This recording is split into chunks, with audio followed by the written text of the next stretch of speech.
저는 백년동 편백농원을 운영하는 김진환 이사라고 합니다. 백년동 편백농원은 약 한 30년이 조금 넘어가는 회사고요. 저는 어느덧 이제 3대째 운영을 하게 되었습니다. 그래서 뭐 할아버지, 할머니, 아버지, 어머니 그리고 저랑 동생 이렇게 이제 같이 시작을 한 회사라고 보시면 되고요. 전라남도 장성이라고 하는 곳에 위치를 하고 있다 보니까 편백나무를 좀 기반으로 해서 융복합 산업하고 있는 회사라고 보시면 됩니다. 전체 면적은 사실은 저희는 그렇게 크지 않아요. 와서 조금씩 필요한 부지들을 구매한 방식이라 많아야 한 15,000평, 한 10,000평 사이에서 이제 산과 그 밭 이걸 같이 활용하는 형태로, 그리고 이제 식당이라든지 교육장이라든지 체험터라든지 이런 것들이 전부 다 포진되어 있는 형태고요. 한 10,000평 정도에서 매출을 현재는 내고 있다라고 보시면 될 것 같습니다.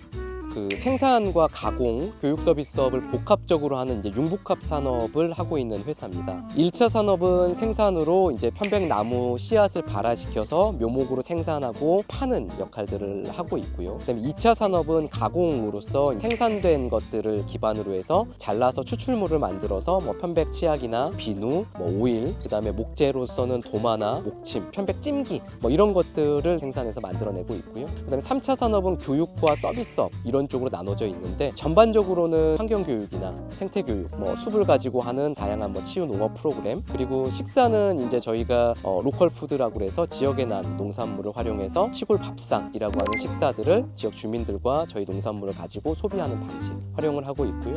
그 다음에 이제 저희가 나아가는 방향은 3차 교육 서비스업 쪽의 비중들을 좀 더 크게 잡고 있고, 그러니까 공간적인 것들을 비즈니스화하는 역할들을 목표로 두고 현재 많은 지역 주민들이 저희 쪽에 와서 다양한 수익 구조와 다양한 만남들을 가질 수 있게 노력하는 형태라고 보시면 될 것 같습니다. 대학 전공 자체가 정치 외교학 전공입니다. 그러니까 제가 전공 얘기를 왜 하냐면 그만큼 농업을 하기 싫었던 친구라는 걸 말씀드리고 싶어서 그래요. 이렇게 학교 다닐 때는 부모님 저희가 같이 이제 활동을 했지만 다른 학과를 전공하고 그리고 그것들을 가지고 다른 일을 해봐야 되겠다라는 마음을 항상 품고 있었거든요. 근데 이제 이 전공을 살려서 농업에다가 접목하는 것들을 좀 고민하게 된 게 사실은 한 대학교 한 2, 3학년 정도 됐을 때였던 것 같아요. 오히려 내가 다른 학과 전공을 했으니까 좀 농업의 소중함도 좀 알게 되었었고, 그리고 이거를 농촌에다가 접목하면 내가 좋아하는 농업이 만들어지지 않을까라고 생각을 해서 이제 그게 사실은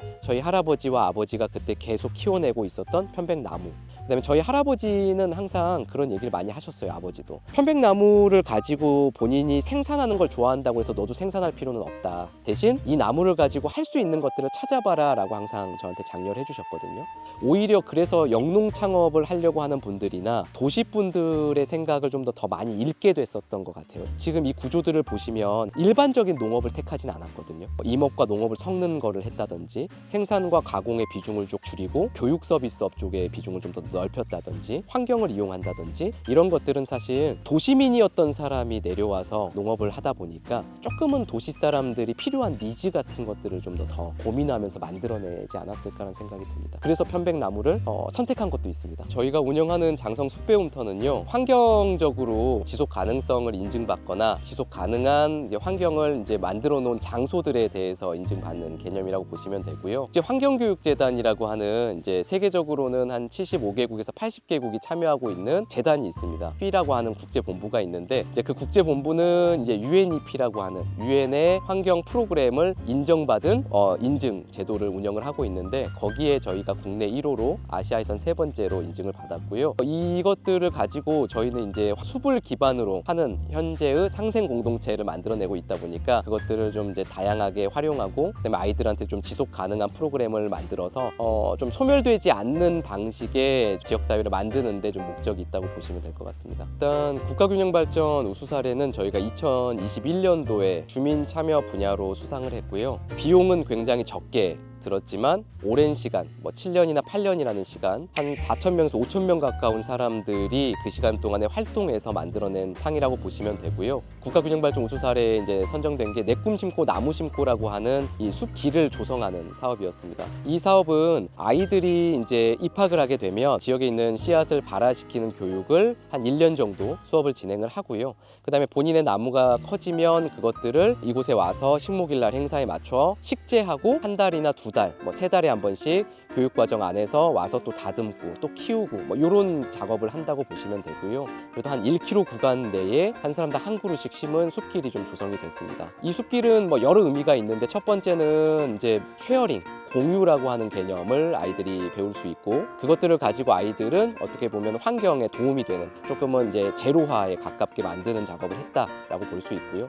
두 번째는 편백나무라고 하는 것들은 광합성을 통해서 피톤치드를 뿜습니다. 원래 편백나무는 되게 높게 크는 나무라고 보셔야 되는데, 이 친구들은 숲길로 조성이 됐기 때문에 잎사귀가 좀 많이 늘어나는 형태로 광합성을 하면서 피톤치드를 좀 가까이에서 뿜을 수 있는 숲길이 좀 조성이 됐다라고도 볼 수가 있고요. 근데 마지막으로는 이 친구들이 이제 어느 정도 성장해서 이제 직업을 갖고 활동을 하다가 귀농이나 귀촌을 해야 되는 나이가 된다면, 그때 갔을 때 이제 가장 좀 도움이 될 만한 게, 확률적으로 내가 나무를 심었던 지역이 한 번 정도는 떠오르거나 가보지 않을까라는 생각을 합니다. 그래서 저희 지역이 좀 소멸되지 않게끔 하는 데에도 조금 일조를 할 수 있었으면 좋겠다라는 아이템으로 만든 형태라고 보시면 될 것 같습니다. 한 사람당 한 그루, 본인은 한 그루만 심게 되어 있고요. 조그만 명칭이 적혀 있습니다. 그래서 거기에 본인 이름, 본인이 심은 날짜, 내가 나중에 어른이 됐을 때 되고 싶은 꿈, 그러면 아마 이 나무도 굉장히 울창하게 성장한 상태일 거라고 보시는 거죠. 언제든지 이 길은 많은 사람들이 방문해서 즐길 수 있게끔, 그리고 쉴 수 있는 공간으로 현재는 탈바꿈되어 있습니다. 여기는 이제 치유농업이라고 아마 많이 들어보셨을 겁니다. 치유농업은 전국적으로 굉장히 핫한 아이템이기도 하고, 정말로 도시 사람들하고 농업인들하고의 매개가 되는 굉장히 중요한 이제 아이템이라고도 보고 진행을 하고 있는데요. 원래는 보통 저희가 치유농업을 하게 되면 프로그램적으로 이런 거 준비를 한 다음에 고객들을 대상으로 해서 모객해서 그분들한테 장기적인 서비스를 하거나 단기적인 서비스를 해서 수익 구조를 만들게 돼 있습니다. 근데 이제 조금 뒤집어서 생각하는 게 저 좋을 것 같다고 생각했습니다. 이유는 오시는 분들이 어쨌든 조금 심리적으로 회복을 필요하거나 아니면 심신적으로 회복이 필요한 분들이시기 때문에 처음부터 그러한 어떠한 비즈니스적인 관점으로 보는 것보다는 인간 대 인간으로, 그다음에 정이 있게끔 이렇게 진행을 해서 프로그램을 만드는 게 더 좋을 것 같다라고 마을 분들과 좀 얘기를 해서 진행을 했고요. 일단 이 부지에 있는 이 작물, 그다음에 이 프로그램 관련된 거, 키우는 방법, 그다음에 이게 어떤 신체 접근을 하는지, 식생활 교육, 뭐 이런 것들은 전부 다 무료로 진행됩니다. 단 아까 말한 심리적이나 심신적으로 어떻게 보면 좀 회복이 필요하신 분들에 한해서만 무료로 진행을 하고 있고요. 대신 그 기간 동안 조건은 딱 하나입니다. 저희 마을에 있는 숙소를 이용해 달라라는 게 한 가지 조건입니다. 그리고 나머지는 다 무료로 진행됩니다. 주변을 잘 보시면 저희는 임업과 농업을 같이 병행해서 사용하는 방식을 많이 사용을 합니다. 옆에 보시면 아이들이나 이런 교육을 통해서 심었던 편백나무들 안쪽에 이 지금 텃밭을 준비해 놓은 걸 보실 수가 있을 거예요. 그래서 수비주는 같이 하고, 그다음에 토양이나 땅이 주는 가치를 같이 묶어서 환경적인 요인들을 이용하게끔 만들어 놓은 구조라고 보시면 되거든요. 수비랑 그다음에 토양이랑 같이 활용하는 방식을 좀 저희는 쓰려고 좀 노력을 하고 있고, 거기 관련된 식재료에 대해서도 교육을 하고 있고, 그다음에 그것들이 이제 어떻게 몸에서 변화를 일으키는지도 교육을 하고 있기 때문에 그런 것들이 좀 다른 곳과는 조금은 차별화된 부분이라고 저는 생각을 하고 있습니다. 1년에 저희가 그래도 6만 명에서 7만 명 정도는 그래도 방문을 해주시는 것 같습니다. 융복합 산업은 장점은 적은 평수에서 다각화시키는 수익 구조를 갖는다라는 게 가장 핵심입니다. 그래서 적은 평수를 가져야 되는 저희 같은 이제 중소농들이 택하는 아이템이기도 하고요. 식사하고, 그다음에 체험하시고, 교육받고, 물건 사고, 뭐 간식거리나 아니면 지역 농산물도 소비하고, 뭐 이렇게 다양한 구조들을 만들어 놨거든요. 그래서 평균적으로 따지면 한 사람당 15,000원에서 많이 쓰면 한 2만 원 정도를 쓰는 걸로 알고 있으면 되고요.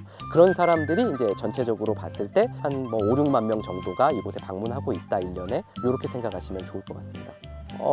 일단 저는 이제 영농 하려고 하는 분들한테 좀 팁을 드리자면, 여러분들이 갖고 계시는 전공이나 그다음에 내가 2년, 3년, 5년, 10년, 15년씩 근무했던 활동들, 그런 것들, 그다음에 직업 같은 것들, 그런 것들은 분명히 농촌에 왔을 때는 농촌에 있는 자원과 결합시켰을 때 시너지가 난다고 생각하거든요. 농촌에 왔을 때 모두가 다 농산물을 잘 생산하는 것만 하게 된다면 모두가 다 경쟁자가 되거나 수요와 공급의 법칙에서 사실은 크게 우리가 벗어날 수 없을 거라고 저는 봅니다. 그래서 계신 분들은 사실은 영농 작업을 하실 때 가장 먼저 하셔야 되는 게, 내 전공과 그다음에 내가 선택한 작물이나 아이템들을 잘 섞을 수 있을까, 혹은 내가 좋아하는 것과 이런 아이템들을 잘 섞을 수 있을까, 이런 것들을 저는 좀 고민해 보실 필요가 있다고 생각하고요. 지금의 농업은 생산적인 것들만 장려하는 농업은 아니거든요. 다원적인 가치를 활용하는 농업인, 근데 선도 농업인이기도 하고 선도 임업인으로도 되어 있듯이 아마 여기 계신 분들도 다 분명히 그런 것들을 유념하시면 충분히 도움이 될 거라고 생각합니다. 여기는 이제 저희가 가공 상품을 가공하고 나면 이제 진열이나 전시, 소비자들이 좀 왔을 때 판매할 수 있는 공간으로 이제 여기를 쓰고 있고요. 이제 저희는 이제 목재 쪽보다는 부산물 쪽이 좀 더 이렇게 관심도는 높긴 하고요. 부산물이라 하면 편백나무 잎사귀를 증기로 쪄서 수증기 증류 방식으로 이제 추출을 한 상품들을 말하고요. 그 상품들은 이제 소비재로 많이 만들어집니다. 뭐 예를 들면 치약이나 비누나 그다음에 뭐 샴푸나 뭐 이런 걸로 많이 생산이 되고요. 이제 이런 제품들이 아무래도 좀 소비자들이 쓰고 만족도가 있으면 다시 또 구매하고 또 재구매가 많이 이루어지는 상품이기 때문에 그런 쪽이 훨씬 더 좀 높다고 보시면 되고요. 그다음에 이제 목재 중에서는 아무래도 내수성이 좋으니까 도마 제품이나 뭐 찜기 같은 이런 제품들, 주방용품 이런 쪽들이 좀 반응은 나쁘지 않게 되어 있습니다. 만약에 원주민과 그다음에 우리 같은 귀농인들이 만났을 때 불편함이 생긴다면 사실 원주민은 바꿀 의향이 별로 없으실 거예요. 그냥 원래 살던 방식을 쓰는 거기 때문에. 그러면 누가 빠른 변화를 해야 되냐라고 보면 사실은 저희 같은 귀농인들이 조금 더 이 부분은 내가 좀 바꿔야 되겠다, 빨리 바꿔야지 라고 생각을 하는 게 사실은 더 좀 가까워지는 길이라고 전 생각을 하거든요. 그렇기 때문에 그냥 만약에 더 빨리 이런 것들을 해결해야겠다라고 생각한다면 참여도를 높이고 그다음에 원주민들과의 니즈, 그다음에 내가 필요한 것들, 그다음에 지역사회에서 뭘 요구하는지 이런 것들 좀 보실 필요가 있고요. 사실 저희 지금 여러 가지 것들 중에 시골밥상이라고 하는 이 농산물 식사, 이건 아직도 6,000원이라는 가격을 팔고 있고 그다음에 지역의 어르신들과 상생하는 구조로 지역 어르신들 못난이 농산물들을 저희가 사서 가지고 와서 저희가 소비하는 방식을 쓰고 있어요. 그래서 이제 이 식사는 6,000원짜리를 드시면 200원은 최씨 어르신 집으로, 300원은 강씨 어르신 집으로, 250원은 저한테, 이런 식으로 다 찢어가는 구조입니다. 자, 이 식사를 처음 만들었던 이유 중에 하나는 지역과 상생하기 위한 아이템을 찾기 위해서였어요. 그래서 저희 같은 경우는 주변의 어르신들의 니즈, 내가 들어왔을 때 어떤 것들을 했을 때 저분들한테는 되게 큰 도움이 된다고 생각을 할까? 그래서 집집마다 가서 그런 것들을 듣고 수확한 것들을 내가 돈 주고 사오고, 이래서 저희가 사실은 지금 식사를 만들었던 것처럼 이런 부분들이 조금은 필요하지 않을까라는 생각을 하고요.